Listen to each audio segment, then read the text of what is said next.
El conflicto entre Rusia y Ucrania escaló a otro nivel con la aprobación de Estados Unidos y Alemania del envío de tanques a ese país a petición del presidente Zelensky. La decisión le echa más leña al fuego, es decir, prolonga la guerra y aleja cualquier camino para solucionar diplomáticamente la situación. Pero además, la OTAN está quitándose aún más las máscaras y está diciendo acá estamos utilizando a Ucrania, que no es parte del Atlántico Norte. Es una provocación flagrante, dijo el embajador de Rusia en Estados Unidos, que no traerá nada bueno y dejará una marca duradera en las relaciones entre Berlín y Moscú, heridas que tanto han tratado de sanar tras la derrota de la Alemania nazi. Y es que revive el fantasma de la Segunda Guerra Mundial entre la extinta Unión Soviética y Alemania. Los tanques hasta tienen cruces nazis, aunque no lo crean, dijo el presidente Vladimir Putin, reflexionando sobre el nuevo escenario. Países de la Unión Europea han hecho fuertes críticas a esta decisión, como el presidente de Croacia, quien se vio sorprendido de las declaraciones de la ministra de Relaciones Exteriores de Alemania, que dijo que Europa debía estar unida en la guerra contra Rusia. No sabíamos que estábamos en guerra con Rusia, al menos Croacia no lo está. Lo dejó bien claro el presidente de ese país. Le deseo a Alemania que tengan mejor suerte que hace 70 años cuando perdieron la Segunda Guerra Mundial contra Rusia. Lo cierto es que están en una batalla geopolítica, de eso no hay duda, dijo el canciller ruso. Conflicto entre Rusia y Ucrania. ¿Tercera Guerra Mundial? Pongamos el punto en la I.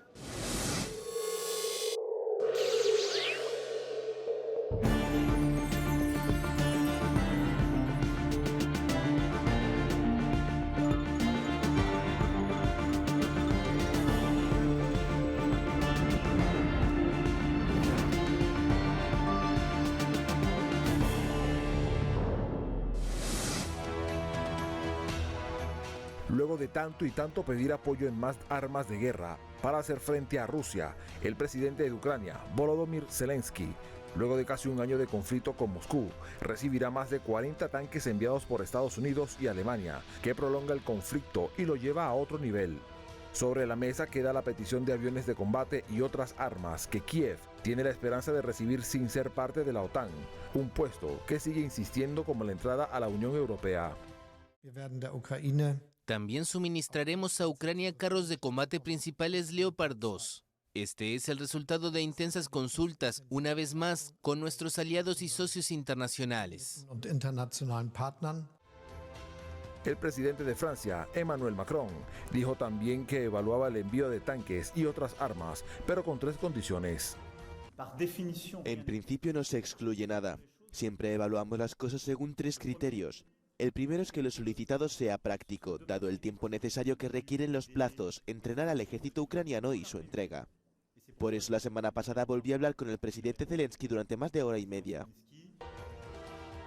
En respuesta, la portavoz del Ministerio de Exteriores de Rusia, María Zaharova, pidió a Alemania que aclare la posición de su país respecto al conflicto. Alemania expresó que no tomarán parte y evitarán a toda costa que la situación escalara a una guerra entre Rusia y la OTAN, una contradicción frente a los hechos. Но у меня вот такой вопрос все-таки к Столтенбергу. Вы реально граждан стран ЕС и НАТО считаете за форменных болванов? Вы действительно полагаете, что направляя танки, которые должны быть обслужены людьми, формируя в том числе на базах украинских посольств за рубежом вербовочные пункты по рекрутированию как граждан Украины, так и граждан других стран, вы не являетесь до сих пор стороной конфликта? А кем вы тогда являетесь? Назовите. Просто придумайте новое название для самих себя. Кого НАТО собирается дальше обманывать? Своих граждан? Граждане стран НАТО должны знать. Их блок полностью втянут в противостояние с нашей страной. И это противостояние идет по нарастающей. Para algunos analistas, el envío de armas es una ecuación sencilla. Armas es igual a más guerra y el envío de tanques es una escalada del conflicto. Es una escalada total, porque son armas directamente ofensivas que lo que buscan es desgastar a Rusia, lo han dicho claramente, ¿no? Actores de primer nivel, tanto políticos como militares, de los países de Estados Unidos, Alemania y los otros pertenecientes a la Organización del Tratado del Atlántico Norte, es decir, de la OTAN. Realmente lo que buscan, y con esta decisión no va a haber un cambio sobre el terreno, es decir, la guerra que la está perdiendo claramente Ucrania, que tenía al principio del conflicto más de 2.500 carros de combate de procedencia soviética, quiere decir que la mayoría de esos carros ya están destruidos, ¿no? Por lo tanto, es un escalón más en la confrontación contra Rusia, que no se enfrenta directamente solo a Ucrania, sino a más de 30 países que integran la OTAN, y lo que se busca claramente pues, es alargar un conflicto que nos puede llevar pues, a una conflagración regional o incluso nuclear. Me hago la misma pregunta que la portavoz de Rusia, María Zaharova. ¿Cómo así que enviar armas a Ucrania no es escalar el conflicto, tal y como lo aseguran Alemania y Francia? Entonces, ¿están complaciendo a Estados Unidos? En el 80 aniversario de la batalla de Stalingrado, el presidente Vladimir Putin dijo en su discurso: a los presentes, aunque no lo crean, Alemania nos ha enviado tanques, incluyendo sus cruces nazis. Y esto lo hace nada más y nada menos que el Partido Verde de centro-izquierda, el pacifista que nació después de la Segunda Guerra Mundial. Pero este primer paso de Alemania duele tanto como una guerra directa con la OTAN. Para Rusia es algo muy simbólico, que toca la sensibilidad y revive la memoria histórica de haber perdido por la libertad del mundo de los nazis más de 27 millones de sus ciudadanos, entre otras armas, con tanques alemanes. El canciller ruso dijo que el mundo estaba asistiendo a un conflicto geopolítico y Ucrania es solo un instrumento. Hoy en día, por desgracia, vemos cómo la ideología del nazismo, ya con un aspecto y una expresión modernos, vuelve a crear amenazas directas para nuestro país. Nos vemos obligados a contrarrestar la agresión de Occidente en su conjunto. Parece increíble, pero es un hecho. De nuevo nos amenazan con los tanques alemanes Leopard, con una cruz en el blindaje, y de nuevo tienen la intención de luchar contra Rusia en tierra de Ucrania mediante los seguidores de Hitler, mediante los partidarios de Bandera. Aquellos que arrastran a los países europeos, incluyendo Alemania, a una nueva guerra con Rusia y aún más lo declaran irresponsablemente como un hecho consumado. Aquellos que esperan derrotar a Rusia en el campo de batalla, por lo visto no entienden que una guerra moderna con Rusia será completamente diferente para ellos. No enviamos tanques a sus fronteras, pero tenemos con qué responder, y con el uso de vehículos blindados no acabará el asunto. Россия должна получить стратегическое поражение. И чтобы долго не поднялась. Урсула фон дер Ляйен, известный тоже деятель Еврокомиссии, заявила, что итогом войны должно стать поражение России. И такое поражение, чтобы она десятилетия, долгие десятилетия, не смогла восстановить свою экономику. Это что, не расизм, не нацизм, не попытка решения русского вопроса? Поэтому мы находимся в эпицентре геополитической битвы, тут даже не надо сомневаться в этом.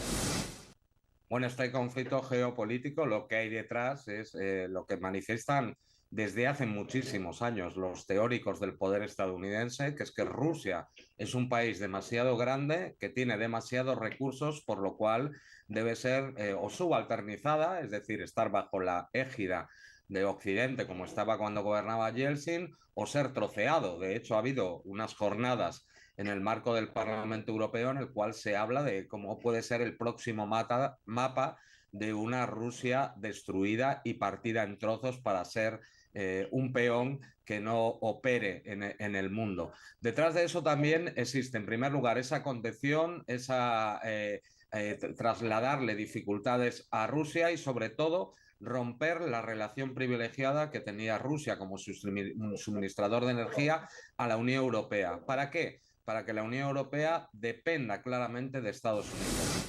Así que toda guerra es un hecho económico en el ajedrez geopolítico, un conflicto de intereses promovidos por Estados Unidos y sus aliados de la OTAN y Europa, que ha generado también rechazo en algunos países de la Unión Europea que no están de acuerdo con lo que está ocurriendo entre Rusia y Ucrania.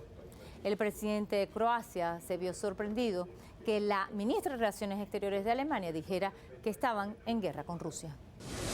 Njemačka ministrica vanjskih poslova prekjučer u Strasburu u Parlamentarnoj skupštini Vijeća Europe na engleskom tim tamo zastupnicima, delegatima kaže da moramo biti jedinstveni jer mi smo u ratu s Rusijom. Citiram, mi smo u ratu s Rusijom. Stvarno, mi smo u ratu s Rusijom. Ja to nisam znao. Možda je Njemačka u ratu s Rusijom. Sretno ovoga puta, da završi bolje nego prije 70 godina, ali mi nismo u ratu nismo. Bueno, estamos viendo ya las primeras disensiones dentro de la propia Unión Europea.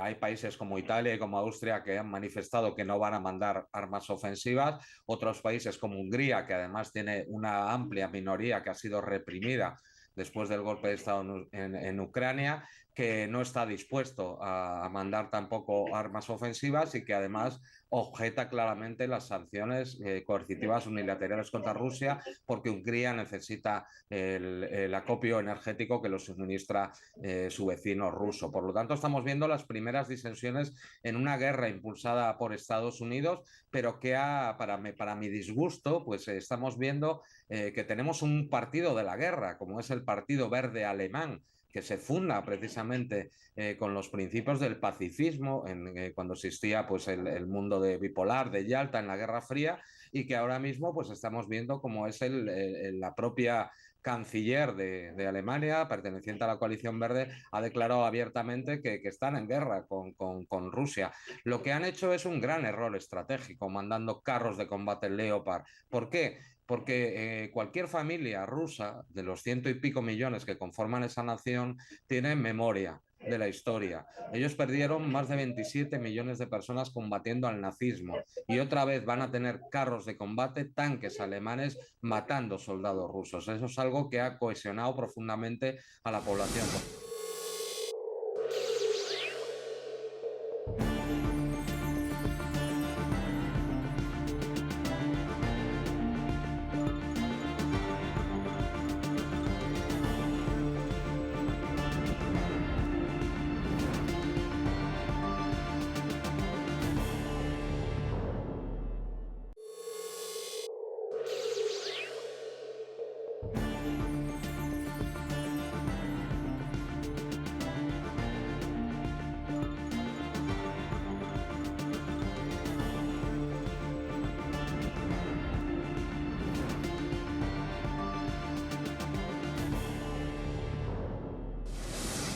Del otro lado del mundo, es decir, acá en el continente latinoamericano, es un territorio de paz.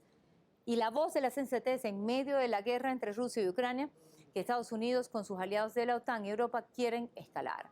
Pero el mundo está interconectado y lo que sucede allá repercute aquí. Así que Colombia y Brasil le dijeron no a Estados Unidos para enviar armas a Ucrania.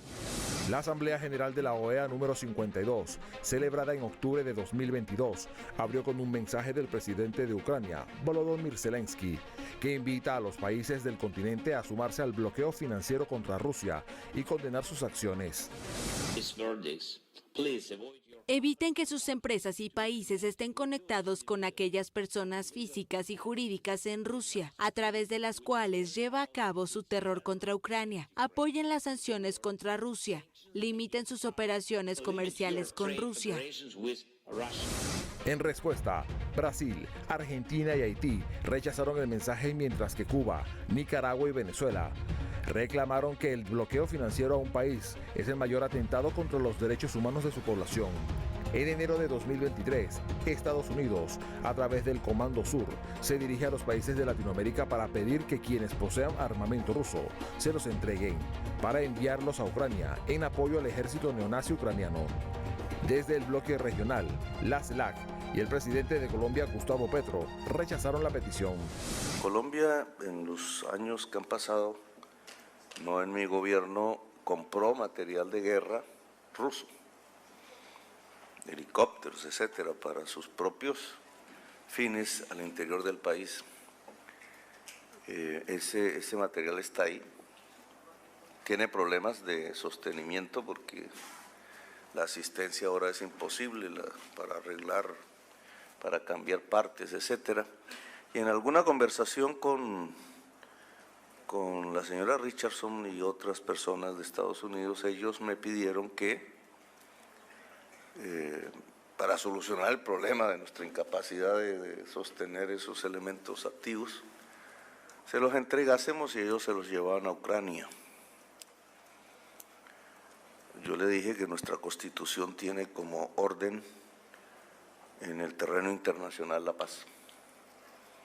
Y así quedara eso como chatarra en Colombia, no entregábamos las armas rusas para que se llevaran eso a Ucrania a seguir una guerra.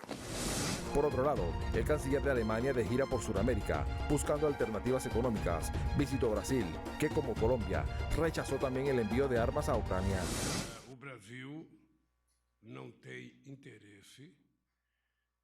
Brasil no tiene intenciones de enviar municiones para que sean utilizadas en la guerra entre Ucrania y Rusia.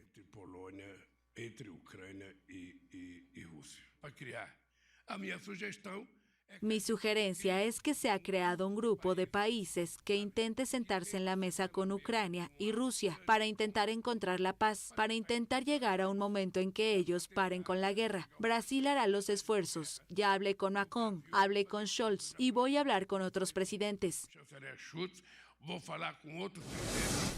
En el caso de Argentina, el presidente Alberto Fernández y Gabriel Boric, de Chile, manifestaron también al canciller alemán, Olaf Scholz, su negativa de enviar armas a Ucrania, aunque comparten la postura de Europa en el conflicto de señalar a Rusia como invasor, y apuestan a un mecanismo de diálogo para la resolución del conflicto. La respuesta de Rusia ante la campaña de guerra en su contra ha sido la denuncia constante sobre la colocación de misiles de largo alcance en sus fronteras y con los que la OTAN amenaza de manera directa su seguridad nacional. Bueno, es una de las pocas buenas noticias que estamos recibiendo actualmente cuando la guerra va creciendo y las tensiones en el mundo nos pueden conducir pues, a un desastre, incluido al desastre nuclear. Y es una buena noticia recibir que la CELAC, hay que recordar, un espacio impulsado por el gigante de Hugo Chávez, que además siempre se basó en la intención de declarar y cuidar América Latina y el Caribe como un espacio de paz, pues es una gran noticia que la mayoría de los actores políticos de Latinoamérica le hayan dicho, la práctica totalidad, tanto a Estados Unidos como a Alemania, como a la OTAN misma, que no van a participar avivando el conflicto. Además es que actuando así es una manera en la cual se le está diciendo al occidente colectivo que no es verdad que ellos sean la comunidad internacional, porque las sanciones que se han hecho sobre Rusia solo han sido seguidos por un poco más de 40 países, pero ni África, ni Asia, ni América Latina ha seguido esta política agresiva de sanciones coercitivas unilaterales contra Rusia, ¿no? Lejos de intentar deprimir económicamente a Rusia y aislarla, el conflicto con Ucrania ha acelerado la creación de nuevos mecanismos financieros que poco a poco van debilitando la hegemonía de Estados Unidos y el dólar. Pues eso es lo que se pretende. Van acelerando además el nacimiento de un nuevo orden mundial.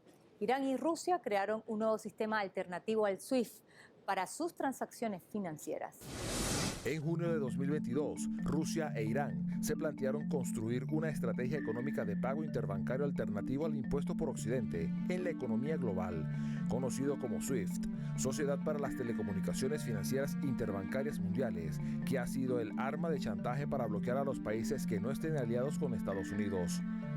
Esta medida busca combatir las medidas unilaterales y coercitivas impuestas por Washington y varios países europeos, ya que el sistema SWIFT impide a los bancos de Rusia e Irán poder comercializar y establecer pagos con otras naciones del mundo.